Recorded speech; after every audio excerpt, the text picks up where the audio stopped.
रूसी टीवी जिसके सामने अर्नब गोस्वामी भी कुछ नहीं है, समझ लीजिए। रूसी टीवी पर डेली जो आते हैं, जो एंकर हैं, जो एक्सपर्ट हैं तथाकथित, वो सब, और ये सरकारी टीवी, वो पुतिन का प्रचार करते हुए कहते हैं कि यूक्रेन के बच्चों को डुबा दो, यूक्रेन के बच्चों को जला के मार दो, कितने लाखों यूक्रेनियन को हम मार सकते हैं। पुतिन ने भी अपने भाषण में कहा कि शैतान होना, यूक्रेनियन शैतान है और यूक्रेनियन को शैतान बनाने वाले सब विदेश के लोग हैं, क्या क्या है। अगर पुतिन की जीत हुई, दुनिया भर के फाशीवादियों की जीत है। यूक्रेन की जीत हुई, दुनिया भर में जो लोकतंत्र पसंद लोग हैं उनकी जीत है।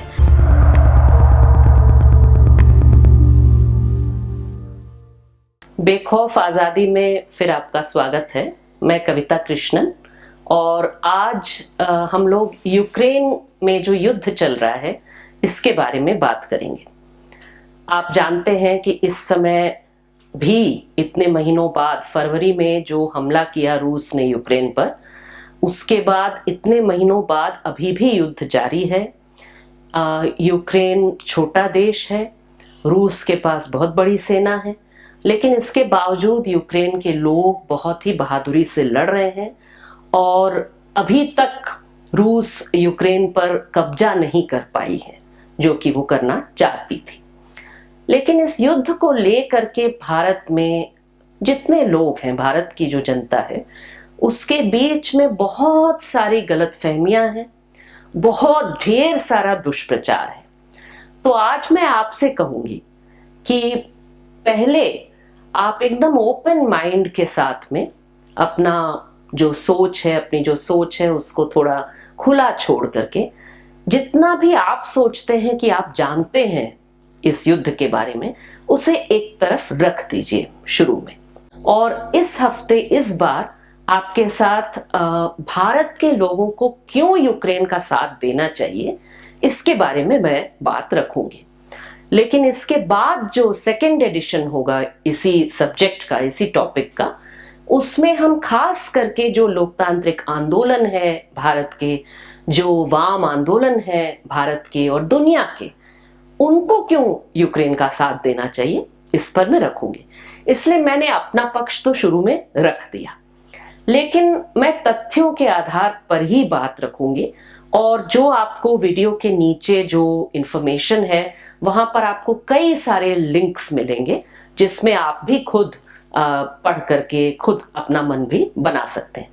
लेकिन सबसे पहले ये सवाल, व्लादिमीर पुतिन जो रूस के प्रेसिडेंट हैं, उन्होंने यूक्रेन पर हमला क्यों किया फरवरी में? और यहीं पर मैं आपसे कहना चाहती हूं कि जितनी वजहें आपने सुन रखी हैं उसको एक तरफ रख दीजिए। मैं आपसे कहूंगी कि रूस ने यूक्रेन पर हमला जिस दिन किया, उस हमले के साथ साथ जो व्लादिमीर पुतिन का भाषण आया था फरवरी में, और इधर सितंबर में जब यूक्रेन के जो रूसी भाषी हिस्से हैं उनको व्लादिमीर पुतिन ने अपने से आजाद घोषित कर दिया, जबकि उनकी सेना, रूस की सेना वहां पराजित हुई थी। वहां से वहां की जनता ने काफी हद तक उनको, रूस की सेना को वहां से हटा दिया था। तब उन्होंने घोषित किया कि ये आजाद हैं और ये यूक्रेन का हिस्सा नहीं रहे। उस भाषण में उन्होंने क्या कहा उस पर थोड़ा गौर करने की जरूरत है, क्योंकि आमतौर पे जो आपके बीच में आ रहा है वो इस डिटेल्स को नहीं दे रहा है। फरवरी में, सितंबर में और इसके बीच में लगातार, और इससे पहले भी, फरवरी से पहले भी, व्लादिमीर पुतिन बार बार इस बात को बोले हैं कि यूक्रेन नाम का कोई देश है ही नहीं। यूक्रेन न कभी देश था, न कभी देश रहेगा। यूक्रेन रूस है, यूक्रेन रूस का अभिन्न अंग है, ये तो वो कहते ही हैं, लेकिन इससे भी आगे बढ़ के कहते हैं कि यूक्रेन रूस है।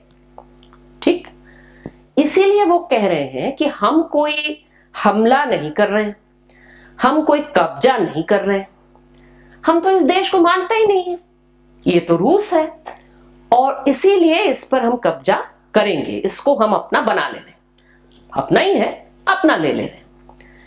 अब भाई एक अलग देश है, वहां सरकार चलती है, वहां चुनाव होते हैं, वहां के लोग जो है वो तरह तरह की भाषाएं बोलते हैं, काफी विविधता वाला देश है यूक्रेन। अब उनके लोगों में एक बात क्यों लगती है कि हम रूस का हिस्सा नहीं है, हम एक अलग देश हैं। ये यूक्रेन के लोगों को क्यों लगता है और यूक्रेन के लोग क्यों लड़ रहे हैं व्लादिमीर पुतिन के इस बात के खिलाफ, उसको भी हम समझ लें। यूक्रेन रूस का कई सदियों से एक कॉलोनी रहा है। कॉलोनी यानी उपनिवेश। कॉलोनी आप समझते हैं, जैसे भारत पर अंग्रेजों का कब्जा था, ब्रिटेन का कब्जा था, उसी तरह से यूक्रेन पर रूस का कब्जा था। 14वीं सदी से जो आज यूक्रेन कहलाता है, उसमें वहां के अपने लोग रहते आए हैं। 14वीं सदी में जिस हिस्से को क्राइमिया कहा जाता है, यूक्रेन का क्राइमिया, जिस पर 2014 से रूस ने कब्जा कर रखा है, क्राइमिया में ज्यादातर लोग उस समय तातार मुसलमान के रूप से जाने जाते थे। तातार समुदाय कई बार भगाया गया है क्राइमिया से रूस के द्वारा, कई बार लौटने की कोशिश किया है, दोबारा बसने की कोशिश किया है वहां। 18वीं सदी में रूस में जो महारानी थी कैथरीन द ग्रेट, वो तय कर दी कि भाई क्राइमिया में मुझे रूसी भाषी लोगों को बसाना है, और इसीलिए उन्होंने क्राइमिया के तातारों पर हमला किया, उनको भगा दिया और उसकी जगह रूसियों को बसा दिया। पहली बार बाहर हो गए, वहीं पर यूक्रेन के जो अपने लोग हैं तातार लोग, वो बाहर हो गए। और तब से लेकर के लगातार यूक्रेन रूस के जो ज़ारशाही थी रूस की, उसके तहत एक कब्जे में रहे, एक उपनिवेश बन के रहे, एक कॉलोनी बन के रहे, उत्पीड़न झेलते रहे। लेकिन जब 1917 हुआ, जब रूसी क्रांति हुई, बोल्शेविक क्रांति जिसको कहा जाता है, तो उस समय ढेर सारे जो इस तरह के उपनिवेश थे जो कि रूसी ज़ारशाही के तहत कब्जे में थे, उन सब में जगह जगह पर वामपंथी आंदोलन बने। उन सबको लगा, उन देश के लोगों को, कि अब हम आजाद हो सकते हैं। और बोल्शेविक लोगों ने भी, लेनिन ने भी कहा, खास करके यूक्रेन के बारे में और इस तरह के तमाम देशों के बारे में उन्होंने कहा कि भाई इनकी आजादी को हम मानेंगे, ये अपनी आजादी से हमसे अगर जुड़ेंगे तो ठीक है, और वो सोवियत यूनियन का एक रिपब्लिक बन के रहेंगे, यानी उनकी अपनी माने आजाद पहचान एक होगी, और इसीलिए सोवियत संघ कहा गया। यानी इन तमाम जो रिपब्लिक्स हैं, इन तमाम जो देश हैं, आजाद देश हैं, उनका एक संघ सोवियत संघ होगा। आइडिया ये था। लेकिन सोवियत संघ के तहत भी यूक्रेन बहुत जल्दी ही उसकी आजादी समाप्त हुई और वो एक कॉलोनी बन के रहा। ये मैं कैसे कह रही हूं? ये इसलिए क्योंकि आप जानते हैं कि स्टालिन के तहत लोग कहते हैं कि चमत्कारी तरीके से 7 साल के अंदर वहां पर बहुत तेजी से विकास हुआ, इंडस्ट्रीज बनी। लेकिन ये कोई चमत्कार नहीं था। इसे करने के लिए जो मजदूर इस काम में लगेंगे शहरों में, उसमें उनको खिलाने के लिए अनाज की जरूरत थी। वो अनाज कहां से आएगा? पूरे सोवियत संघ में सबसे ज्यादा बहुत ही उर्वर जमीन जो थी, सबसे अच्छा वहां पर जो अनाज जहां पैदा होता था, आज भी यही स्थिति है, वो यूक्रेन था। आज भी यूक्रेन देश के दुनिया के बड़े हिस्से को खिलाता है। तो यूक्रेन पर एक तरह से यूक्रेन में जो एक आंदोलन था, यूक्रेन के जो किसान थे जो सवाल करते थे, हर बात पे सरकार जो कह रही है उसे नहीं मानते थे, उनके आंदोलन को दबाना जरूरी लगा स्टालिन शाही को। और वहां पर क्या हुआ कि स्टालिन सबसे पहले ये बोले कि सामूहिक खेती होगी। सामूहिक खेती के नाम पे किसानों के हाथ से जमीन को लिया गया, और सोवियत संघ में कई जगह किसानों ने विद्रोह किया, लेकिन सबसे ज्यादा यूक्रेन में विद्रोह हुआ। यूक्रेन के किसान जो हैं वो लड़े इसके खिलाफ, वो सवाल पूछे, वो बोले कि नहीं, हम तो नहीं मान रहे हैं कि ऐसा होना चाहिए। और उन्होंने ये भी कहा कि जो सामूहिकरण आप कर रहे हैं उससे संभवतः बड़ा अकाल हो सकता है, जिस तरीके से आप कर रहे हैं। लेकिन सरकार सुनी नहीं। सामूहिकरण के नाम पर यूक्रेन के किसानों के घर में घुस घुस करके लूट लूट करके वहां से अनाज लिया गया।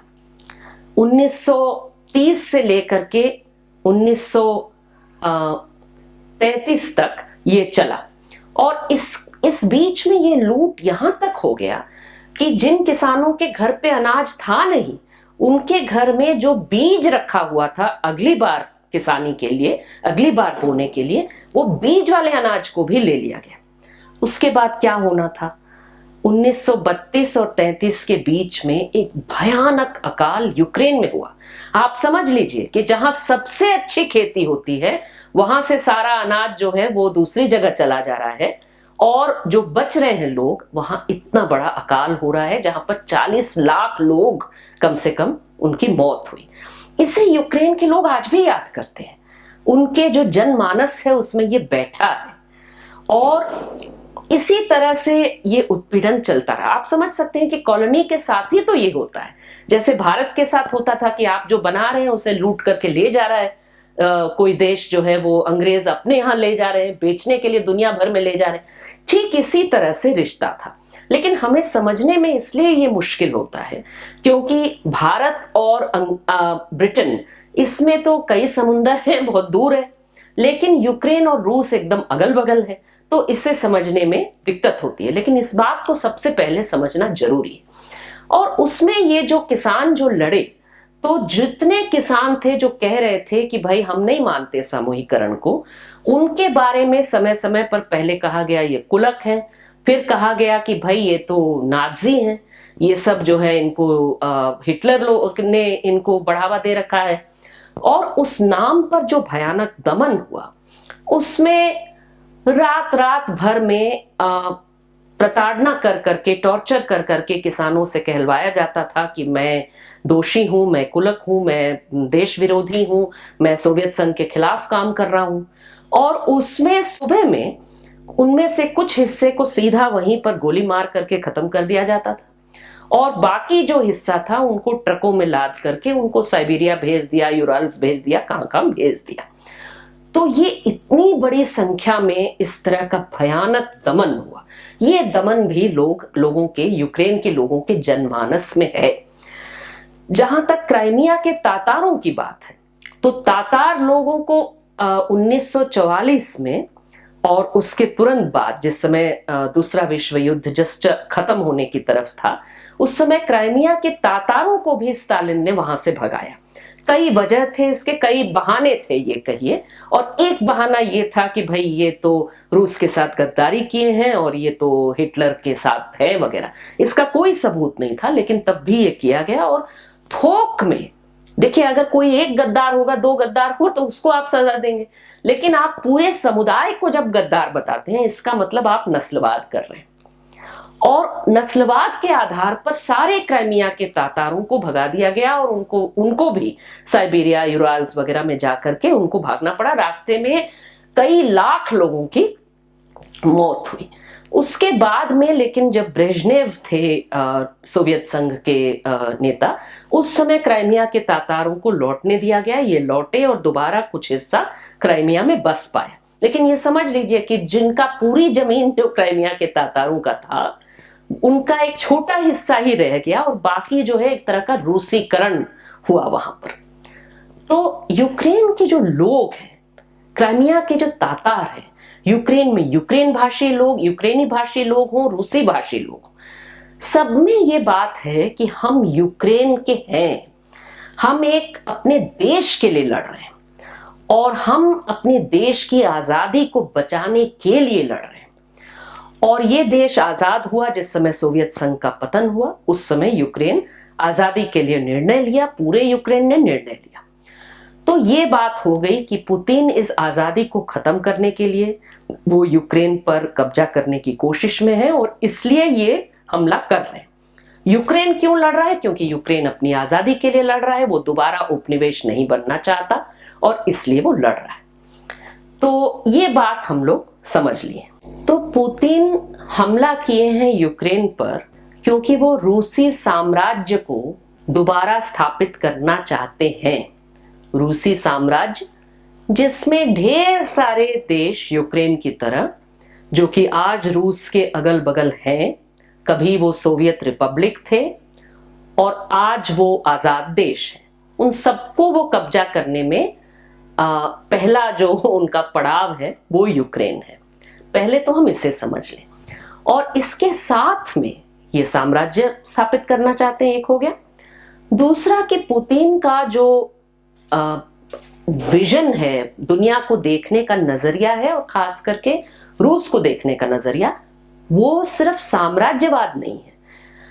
वो कहते हैं कि ये एक सभ्यता वाला साम्राज्य है, और सभ्यता वाला साम्राज्य का मतलब वही है जो हम अपने देश में सुनते हैं ना, आरएसएस वालों को कहते हुए सांस्कृतिक राष्ट्रवाद।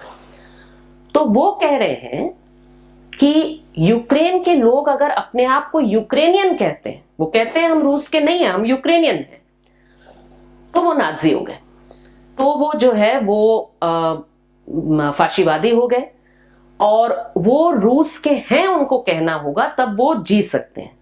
वरना इसको यूक्रेन देश को ही खत्म नहीं करना है, यूक्रेन के सभी लोगों को खत्म करना है, यूक्रेन को मिटा देना है। और ये बात अकेले पुतिन नहीं कह रहे, पुतिन खुद भी कह चुके हैं। रूसी टीवी, जिसके सामने अर्नब गोस्वामी भी कुछ नहीं है, समझ लीजिए, रूसी टीवी पर डेली जो आते हैं, जो एंकर हैं, जो एक्सपर्ट हैं तथाकथित, वो सब, और ये सरकारी टीवी है, वो पुतिन का प्रचार करते हुए कहते हैं कि यूक्रेन के बच्चों को डुबा दो, यूक्रेन के बच्चों को जला के मार दो, कितने यूक्रेनियन, कितने लाखों यूक्रेनियन को हम मार सकते हैं। और साफ साफ उस पे कह देते हैं, खुद एंकर ही कह देते हैं कि भाई यूक्रेन पर जब हम सफलता पालेंगे इस युद्ध में, उसके बाद क्या यूक्रेन को देश रहने देंगे? तो एक पैनलिस्ट कहते हैं कि भाई देश तो रहे, क्योंकि मैं उनके साथ एक ही देश में रहना नहीं चाहता। नस्लवाद भी है यूक्रेनियन के प्रति। और उसमें ये जवाब देते हैं एंकर कि उसमें क्या रखा है, सबको गोली मार देंगे। इस तरह की भाषा हो रही है वहां पे। एक व्यक्ति जो तथाकथित जो रूसी भाषी क्षेत्र के खुद को नेता बता रखे हैं, वो भी साफ साफ इस बात को अभी कहते हुए एक वीडियो में पाए गए कि भाई यूक्रेनियन, उनका दिमाग खराब हो गया है, वो शैतान हो गए। पुतिन ने भी अपने भाषण में कहा कि शैतान होना, यूक्रेनियन शैतान है, और यूक्रेनियन को शैतान बनाने वाले सब विदेश के लोग हैं। क्या क्या है शैतान होना? यानी क्या?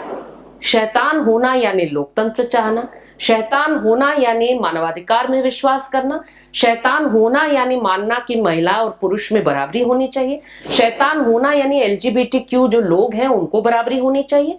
और दिमाग खराब होने का मतलब क्या है? वो साफ साफ कहते हैं, ये टीवी पर आने वाले लोग भी और ये पावेल गुबरोव भी, जो खुद अपने आप को डोनेट्स के नेता बताते हैं, इनका कहना है कि यूक्रेन जो है वो पुरुष था और वो समझ रहा है कि महिला हो गया। तो ट्रांसजेंडर लोगों का भी वो मजाक करते हुए कह रहे हैं कि यूक्रेन भी ट्रांसजेंडर है, तो उसका मार मार के तबीयत ठीक कर देनी है उसकी, और उसे दोबारा रूसी बना देना। वो समझ रहे हैं कि वो यूक्रेनियन है, तो उनको समझा देना है कि वो रूसी है, और उसके लिए उनको मारना पड़े, उनकी हत्या करना पड़े, उनका जनसंहार करना पड़े, तो करना होगा। तो आप समझ रहे हैं कि ये भाषा जो है, जो हो रही है, पुतिन से शुरू होकर के पुतिनवादी जो है वो सब लोग, ये सीधा फाशीवाद की भाषा है, ये नाज़ीवाद की भाषा है। इससे लड़ रहा है यूक्रेन। यूक्रेन की जीत उन सब लोगों के लिए दुनिया में जरूरी है जो इस तरह के फाशीवाद का हार चाहते हैं, जिसके लिए जरूरी है दुनिया भर। अगर पुतिन की जीत हुई, दुनिया भर के फाशीवादियों की जीत है। यूक्रेन की जीत हुई, दुनिया भर में जो लोकतंत्र पसंद लोग हैं उनकी जीत है। दुनिया भर में साम्राज्यवाद विरोधी लोगों की जीत है यूक्रेन में। आज का जो वीडियो है उसे हम यहाँ खत्म करेंगे, लेकिन इसका जो सेकंड इंस्टॉलमेंट है, दूसरा जो है, उसको हम आपको अगले वाले वीडियो में पेश करेंगे।